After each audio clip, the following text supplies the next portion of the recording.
ದೇವರ ಪರಿಶುದ್ಧವಾದ ನಾಮಕ್ಕೆ ಮಹಿಮೆ ಉಂಟಾಗಲಿ. ಈ ದಿನದ ವಾಕ್ಯಕ್ಕೆ ನಿಮಗೆಲ್ಲ ಸ್ವಾಗತ. ದೇವರು ತಾನೇ ನಿಮ್ಮನ್ನು ಆಶೀರ್ವದಿಸಲು ಶಕ್ತನಾಗಿದ್ದಾನೆ.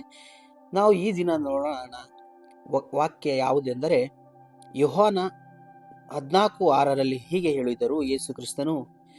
ಯೇಸು ಹೇಳಿದ್ದನು, ನಾನೇ ಮಾರ್ಗವೂ ಸತ್ಯವೂ ಜೀವವೂ ಆಗಿದ್ದೇನೆ. ನನ್ನ ಮೂಲಕವಲ್ಲದೆ ಯಾರು ತಂದೆಯ ಬಳಿಗೆ ಬರುವುದಿಲ್ಲ. ಈ ವಚನವು ನಮಗೆ ಒಂದು ಅದ್ಭುತ ಸತ್ಯವನ್ನು ಹೇಳುತ್ತದೆ ಪ್ರಿಯರೇ. ದೇವರ ಕಡೆಗೆ ಹೋಗುವ ದಾರಿ ಯೇಸು ಕ್ರಿಸ್ತನೇ. ಯೇಸು ನಾನೇ ಮಾರ್ಗ ಎಂದಾಗ ಆತನು ನಮ್ಮ ಪಾಪದಿಂದ ಮುಕ್ತಿ ನೀಡುವ ದಾರಿ ಎನ್ನುವ ಅರ್ಥ.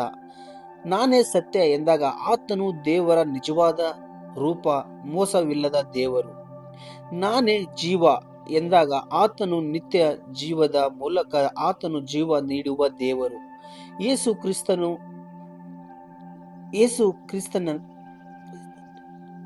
ಯೇಸು ಕ್ರಿಸ್ತನಿಲ್ಲದೆ ನಾವೆಲ್ಲರೂ ಕತ್ತಲಲ್ಲಿ ಇದ್ದೇವೆ.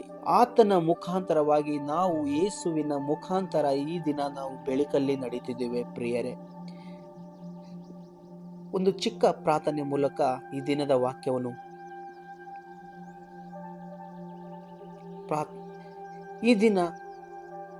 ಈ ದಿನ ಯೇಸುವಿನ ಮಾತನ್ನು ಮನದಲ್ಲಿ ಇಟ್ಟುಕೊಳ್ಳೋಣ ಪ್ರಿಯರೇ. ಯೇಸುವಿನ ಮಾರ್ಗದಲ್ಲಿ ನಡೆಯೋಣ. ಯೇಸುವಿನ ಸತ್ಯವಾದ ವಾಕ್ಯದಲ್ಲಿ ನಾವು ಬೆಳೆಯೋಣ.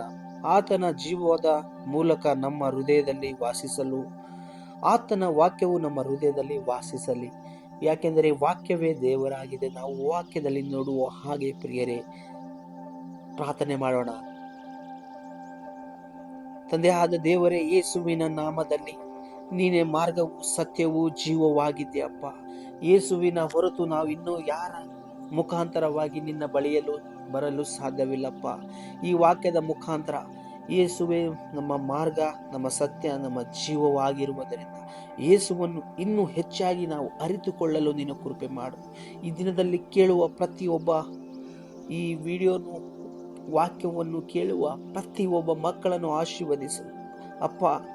ಬಲಹೀನರಾದ ನಮ್ಮನ್ನು